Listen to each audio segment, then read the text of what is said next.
Obrigado. Boa tarde a todos. É bom voltar a Londrina. Minha mãe era paranaense, tenho laços consanguíneos com essa terra. E o tema que eu vou tratar aqui hoje, eu não queria monopolizar a palavra. Eu acho que o debate fica mais rico quando a gente interage. Então, por favor, fiquem à vontade para encaminhar perguntas. Elas serão feitas por escrito e a gente, com o maior prazer, aquelas que a gente se sentir naturalmente confortável para responder, o farei com prazer. Mídia da paz. São várias as questões alusivas a esse tema. Eu vou procurar tratar da forma mais direta e objetiva possível. Eu sou professor há 11 anos na Pontifícia Universidade Católica do Rio de Janeiro, onde leciono a disciplina Jornalismo Ambiental. Essa disciplina não existiria como Direito Ambiental, como Engenharia Ambiental e como outras disciplinas oferecidas nas universidades e às vezes dentro das escolas sobre meio ambiente, se não experimentássemos uma crise ambiental sem precedentes na história da humanidade. Portanto, é preciso reportar o tamanho da crise, as causas da crise, as consequências da crise e o que precisamos fazer para enfrentá-la. Minha preocupação nos últimos 11 anos tem sido: eu não tenho direito, enquanto professor, de apresentar um mundo onde o aquecimento global, a escassez de recursos hídricos, a produção monumental de lixo, a destruição da biodiversidade, o crescimento desordenado das cidades, etc, etc, etc, esvaziem a esperança. Eu não tenho direito, em sala de aula, de derramar, despejar, oprimir de informações pertinentes, informações apuradas, com credibilidade, de fontes fidedignas, sem calibrar o conteúdo de maneira a deixar uma fresta da porta aberta para o ar entrar. E as pessoas terem o direito de acreditar que é possível virar o jogo. Sem esperança, vocês não levantam da cama, nem eu. Sem esperança, a razão de existir ou de viver fica diluída, ameaçada. A gente precisa acreditar, e de preferência com fatos demonstráveis, que nós temos sim motivos para seguir em frente. Toda profissão tem uma função social. Qual é a função social do jornalismo? Denunciar o que está errado. O jornalista jamais deixará de mostrar, por ossos do ofício, por vício de origem, o que não vai bem, o que está errado. Corrupção, malversação dos recursos públicos, irregularidades, infrações. Jamais deixaremos de mostrar isso. Faz parte da profissão de jornalista denunciar o que não vai bem, o que está errado. Agora, se nós nos esmeramos apenas e tão somente em sermos vitrines dos impasses, dos obstáculos, das dificuldades, nós não estaremos cumprindo de forma ética essa função. Portanto, sim, denunciar o que está errado é uma asa. E a outra asa, para a gente poder alçar voos bonitos na direção do objetivo ético dessa profissão, é sinalizar rumo e perspectiva, é mostrar o que dá certo, o que funciona, quais são as soluções, sermos exemplos de boas pessoas, de boas empresas, de boas políticas públicas, inspirando as pessoas a acreditarem que um novo mundo, sim, é possível, depende de nós. Em linhas gerais, é o que se espera da imprensa. Problema da modernidade: a expansão da TV por assinatura no mundo, da TV paga, determinou uma mudança nos conteúdos disseminados pela TV aberta. Em bom português, a TV aberta passou a ser mais acessível, ou a única opção de televisão, para o segmento CDE. A TV a cabo ou a TV por assinatura passou a ser mais disponível ou acessível para o segmento AB.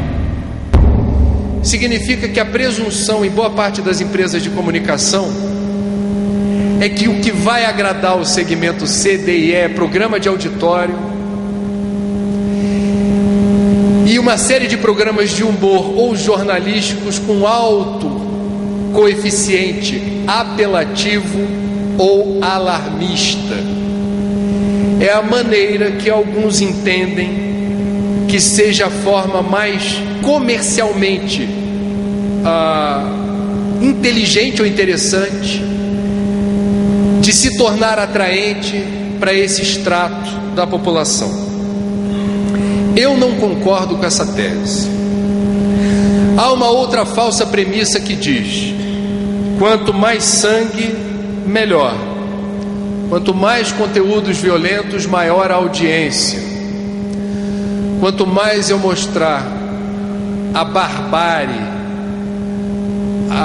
os episódios de violência que aludem a períodos da história onde não se pronunciava a palavra civilização, quanto mais eu me esmerar na capacidade de contar em detalhes um determinado crime, ilustrar com grafismo o modus operandi do crime e ainda chamar um comentarista especializado em violência para entrar nos pormenores da atividade criminosa, mais audiência eu vou ter. Eu quero dizer que eu discordo dessa visão, dessa premissa, e eu acho que ela retroalimenta um debate que já tem lugar no jornalismo há muito tempo. Nós, profissionais de comunicação, infelizmente, ainda hoje, não aprendemos na universidade ou na faculdade a ter a exata noção do impacto causado pelo texto e pela imagem que nós veiculamos. Você pode fazer uma reportagem correta, mas você pode contar essa história de uma forma que gere mais abalos psicológicos, trauma, impressões negativas, indesejáveis na pessoa do que poderia. Eu vou dar um exemplo. Eu dava plantão numa certa televisão num fim de semana, por sinal era um sábado como hoje, e a notícia do dia na área internacional era que o líder guerrilheiro de Angola, que graças a Deus vive um período de paz, não há mais guerra civil na Angola, mas no período em que havia guerra civil, Jonas Savimbi, líder guerrilheiro, foi assassinado com uma saraivada de tiros. O que fez a Agência Internacional de Notícia, que registrou o lugar onde Savimbi ainda jazia, seu cadáver, 3 imagens do corpo crivado de balas. À distância, você não reconhecia quem era, mas você via que tinha alguém deitado e tinha algo parecido com uma mancha de sangue. Um plano médio, onde você já conseguia reconhecer o corpo com maior nitidez, o sangue escorrendo, e você percebia que era uma morte violenta. E o close, você percebia o tamanho do orifício de cada projétil disparado contra o corpo de Jonas Savimbi. Por que uma agência de notícias internacional que vende para o mundo, agência Reuters, AP, Associated Press, etc., por que faz em planos diferentes? Porque cada cliente se interessa por um determinado gênero de imagem. As mídias éticas, aquelas que entendem que não é preciso mostrar um corpo crivado de bala em detalhe para dizer que um líder guerrilheiro morreu assassinado, usam o plano de longe. E os veículos de comunicação que não têm critérios éticos, que recorre com muita facilidade a expedientes apelativos e alarmistas, não tem nenhum escrúpulo ou freio moral para contar essa mesma história usando imagens de perto, closes, que chocam. Em bom português eu vou repetir: não é preciso mostrar sangue, cadáver e buraco de bala para dizer que uma guerra é violenta ou fratricida. Quem recorre a esses expedientes não está cumprindo com a devida ética, a função social que é a comunicação. E a gente precisa estar atento a isso porque, como eu dizia, na faculdade não temos o aprendizado do alcance, do texto e da imagem, que repercussão isso tem nas pessoas. E nós perdemos a noção de como a recorrência dos conteúdos violentos gera intranquilidade social, ansiedade, angústia e desesperança. Eu vou contar um episódio ocorrido há exatos 15 anos atrás, quando dos atentados terroristas do World Trade Center em Nova York. O primeiro avião se chocou com a Torre 1, pegou fogo. O segundo avião se chocou com a Torre 2, pegou fogo. Torre 1 cai, Torre 2 cai. No momento em que o primeiro avião atingiu a torre, você tinha a imprensa mundial inteira filmando e transmitindo ao vivo tudo o que estava acontecendo ali. Portanto, não tinha edição nenhuma. Está acontecendo agora, estamos mostrando. Não sei se alguém estava ligado, porque quem não viu ao vivo não viu mais. Nos primeiros minutos de transmissão, os telespectadores viram as pessoas que estavam refugiadas nos andares mais altos e não conseguiam descer, se atirando dos pontos mais altos da torre, da primeira torre. Os cinegrafistas, nossos colegas repórteres cinematográficos, estavam ali inadvertidamente mostrando tudo o que estava acontecendo, e se aquilo estava acontecendo numa fração de segundo, eles não tiveram outra reação senão registrar o mergulho na direção da morte. Desnecessário dizer o quanto essa imagem é chocante. Agora, por que eu estou recorrendo à memória disso? Sem nenhuma orientação dos editores-chefe, sem nenhuma articulação entre todos os veículos ali presentes e que estavam registrando ao vivo o que acontecia, em poucos minutos essa imagem não era mais vista. E não era mais vista por quê? Autorregulação. Os profissionais perceberam a gravidade da imagem, o que estava embutido como conteúdo psicológico na imagem de uma pessoa que não estava se suicidando, ela estava se atirando na direção do abismo, porque não havia outra opção senão inalar fumaça ou morrer queimada. É uma situação por si muito dramática e que você não precisava mostrar da forma como num primeiro momento se registrou.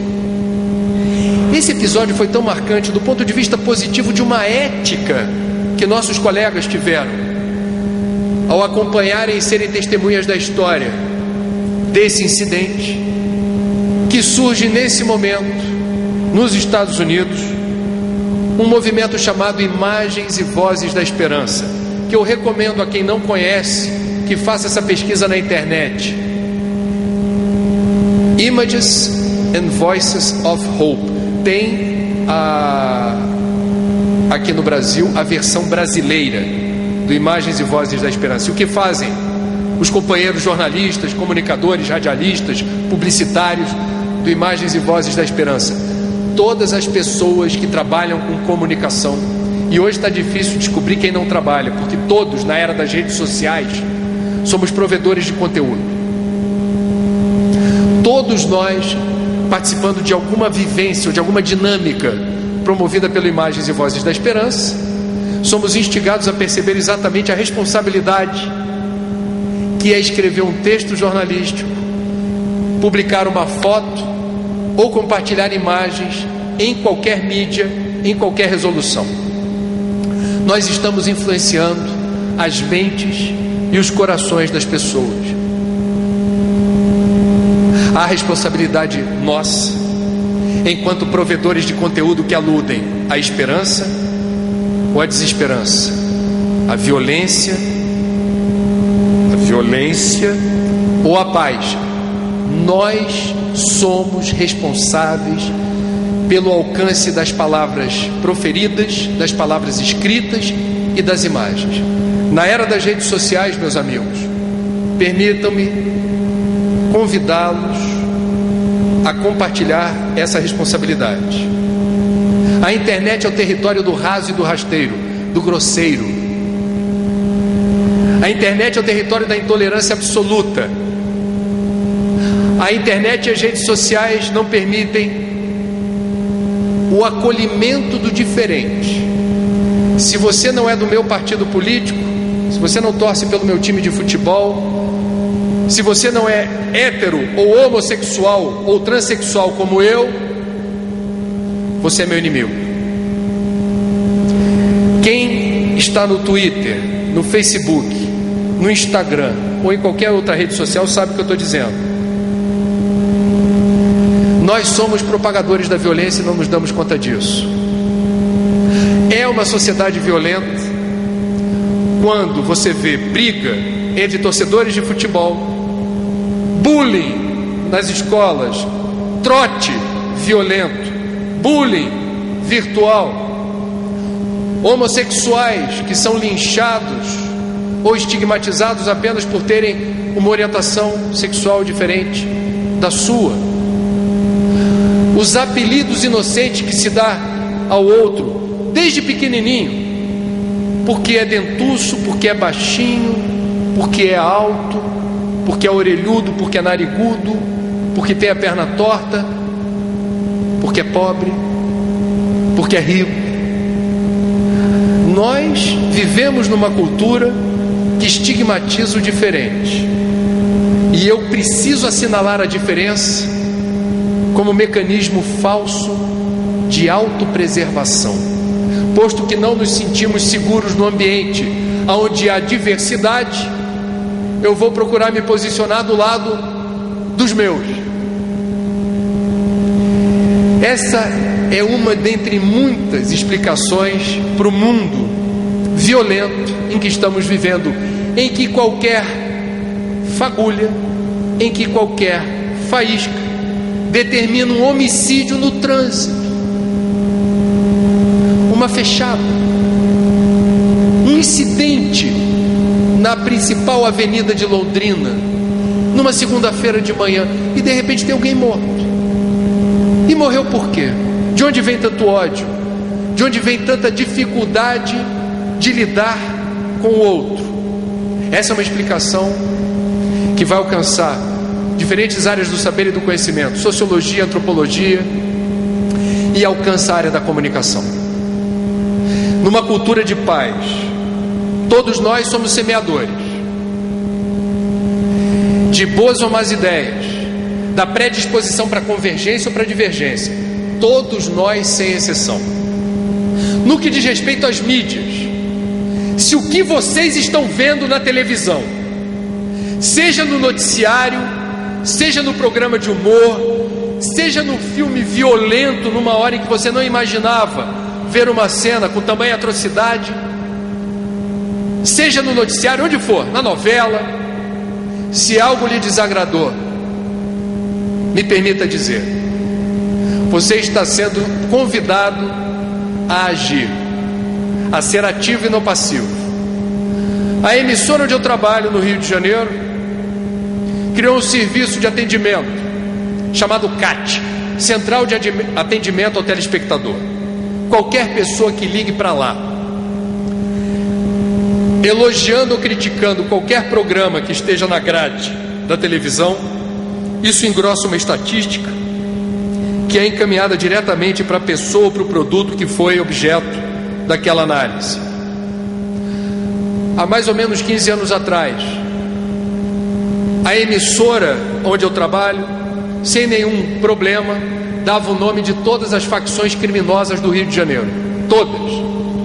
fulano de tal pertencente à organização tal, a organização tal assumiu a autoria do atentado, a organização tal, papapá.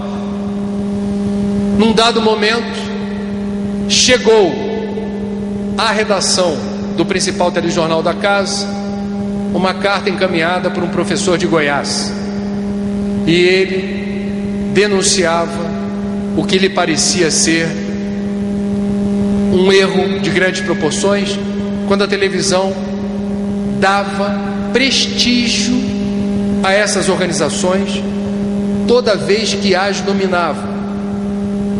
E ele dizia: aqui em Goiás está todo mundo apavorado, porque vocês ficam falando organização criminosa tal, organização criminosa tal. A gente se sente acuado, parece que eles são mais competentes do que nós, parece que é questão de tempo eles dominarem o mundo, o governo, a sociedade. Só dá eles.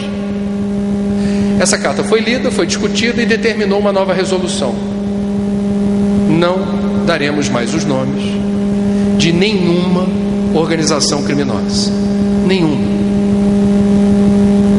Os crimes continuam acontecendo e eventualmente patrocinados por essas organizações. Entretanto, fez sentido a queixa de um professor que nem do Rio de Janeiro era, mas as reportagens que iam ao ar em jornais de rede e nominavam as organizações incomodavam com justiça esse camarada. Vocês não devem calar, vocês não devem se omitir. Dia desses eu dando plantão, eu sou um cara chato, porque a gente vai ficando velho, vai ficando chato mesmo. Vou fazer 50 anos ano que vem, quase 30 anos de profissão, 30 anos de profissão. Eu já não consigo ler um texto, se eu estou apresentando um telejornal local, e foi o que aconteceu, que traga uma informação de uma forma que me parece, eu vou dizer, um tanto preguiçosa de escrever o texto. Era um sábado e de manhã reportávamos um incidente envolvendo um atropelamento, um outro incidente envolvendo manifestação contra uma onda de assaltos, e o terceiro incidente começava a frase falando assim: mais violência no recreio. Eu achei essa frase imprópria. Eu achei que ela tem um ritmo e ela expressa uma ideia que gera inquietação. Parece que a gente está fazendo apologia da violência. Eu decidi mudar a frase. No calor dos acontecimentos, o editor-chefe, que é quem manda no jornal, não deixou de considerar. Em vez de colocar mais violência no recreio, eu coloquei: e a situação é tensa no Recreio, que é um bairro do Rio de Janeiro. Para todos os efeitos é uma notícia que gera um desconforto, mas temos uma atenuante na maneira como eu estou construindo o texto. Mais violência no Recreio. A situação continua tensa no Recreio. É diferente. Uma palavra, uma expressão, uma construção frasal determina um outro acolhimento, uma forma dessa notícia reverberar nas mentes e nos corações das pessoas. Eu não estou defendendo aqui uma mídia poliana. Esse evento é aberto ao público em geral, mas quem está me trazendo para o Paraná de novo é uma organização espírita. Então eu vou devolver a gentileza para os espíritas. Os espíritas chamam a doutrina de doutrina consoladora, mas quando você abre as obras básicas da doutrina espírita, ela fala de violência, fala de suicídio, fala de homicídio, fala de aborto, ela fala de vários problemas dentro de uma perspectiva consoladora. É o papel das religiões. Qual é o papel da mídia? A gente vai abordar os problemas, mas a gente não deve e não pode deixar de abrir espaço no jornal para falar das soluções. Quem vos fala é o editor-chefe de um programa que traz soluções no nome, e que a audiência vai muito bem, obrigado. Eu não preciso de violência para ter audiência. Eu tenho 2 patrocinadores. Eu não, o produto que eu estou envolvido tem 2 patrocinadores fortes e está na grade há 10 anos, desde que surgiu, premiado. É o único programa da TV veiculado em outra emissora, que é o Canal Futura, E eu não preciso recorrer à violência para ter audiência. Outro dia lá no Rio de Janeiro, conversando com os colegas da TV Globo, eu soube que no sábado, quando a gente traz alguma atração musical ao vivo no jornal, invariavelmente a audiência sobe. E aí qual é a dedução que eu estou tendo? Como é bom, nem que seja no sábado, que é o dia que você permite ter musiquinha ao vivo no jornal, eu respirar durante o telejornal, na hora do almoço ainda por cima, sem ter que me sentir contrito, agoniado. Nossa, mas o mundo está desse jeito, é assim que é. Não tem solução para o trânsito, não tem solução para a economia, não tem solução para a política, não tem solução para nada. E tem. O Ricardo Boechat, do Grupo Bandeirantes, gosta de dizer de uma forma um tanto irônica o seguinte: é meu amigo, meu chapa, o que é notícia?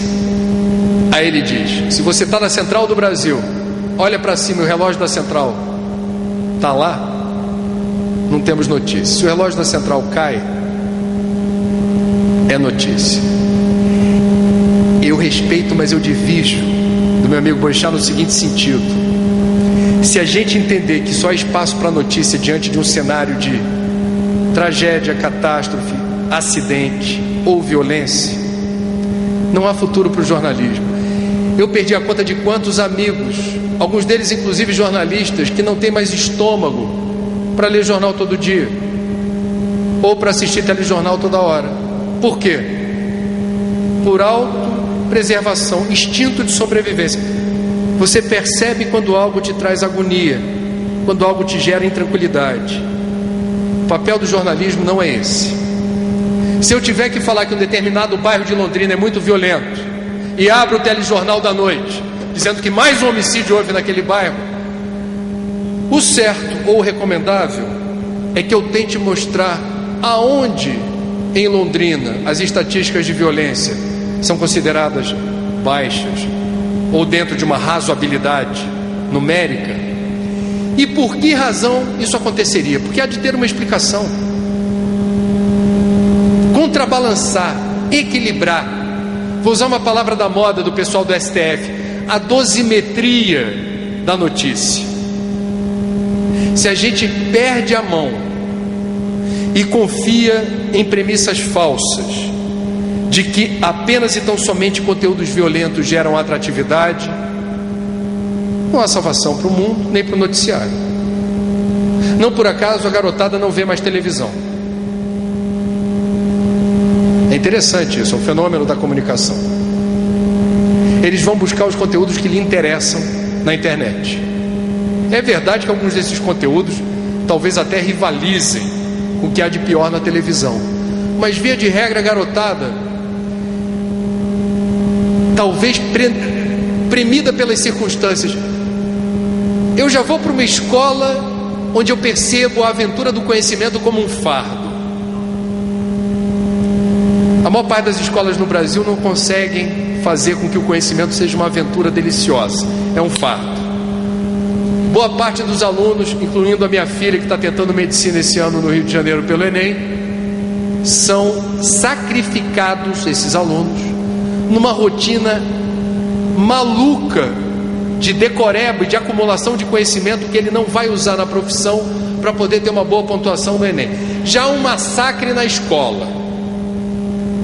Você cresce num mundo em que os adultos dizem: está faltando água, estão destruindo a Amazônia, o aquecimento global está aí, veja a temperatura nesse ginásio em pleno inverno.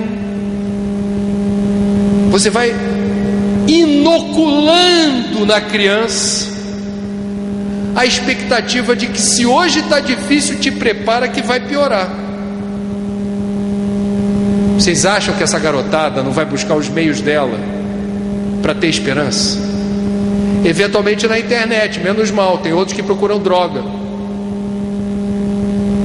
Mas a gente não pode perder de vista a capacidade que a mídia tem de ser luz ou trevas, de inspirar ou desesperar, de fecundar ideias que abre perspectiva para um novo mundo, ou de nos condenar a uma existência expiatória num mundo hostil.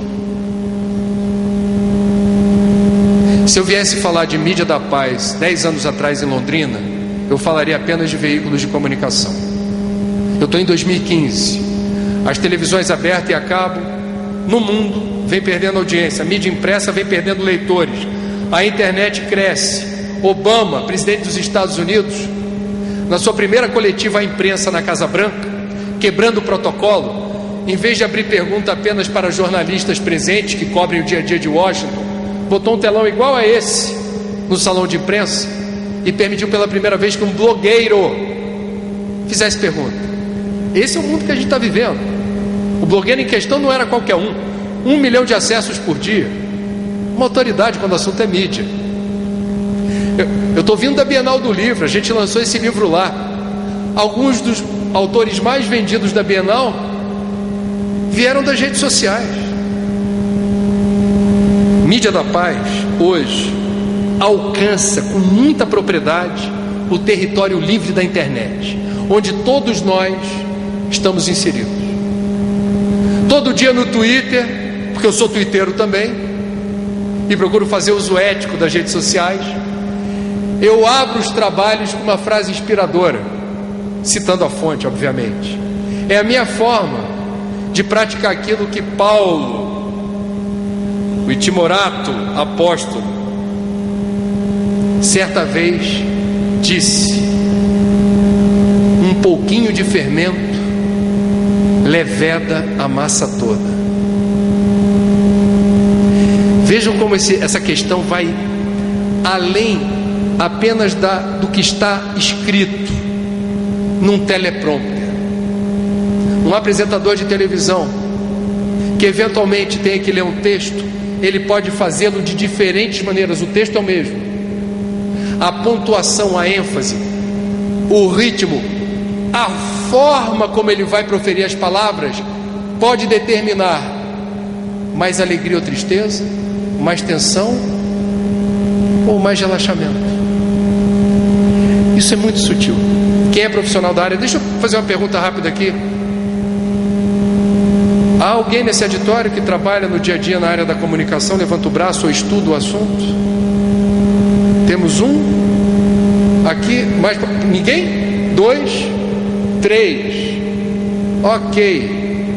Os outros todos não acham ou presumem que não estão envolvidos com comunicação, é isso? Deixa eu reformular a pergunta. Já sei quem trabalha. Quantos aqui de alguma forma se percebem interagindo com a massa? De alguma forma estão inseridos numa rede. Aumentou sensivelmente o número de pessoas. Mídia da Paz não é um assunto só para mim, que sou jornalista sindicalizado, profissional de comunicação. Todos vocês estão dentro desse debate. Fiz o meu preâmbulo. Estou aberto a perguntas, se houver. Ficaria contente se houvesse, para a gente poder interagir. Obrigado pela atenção.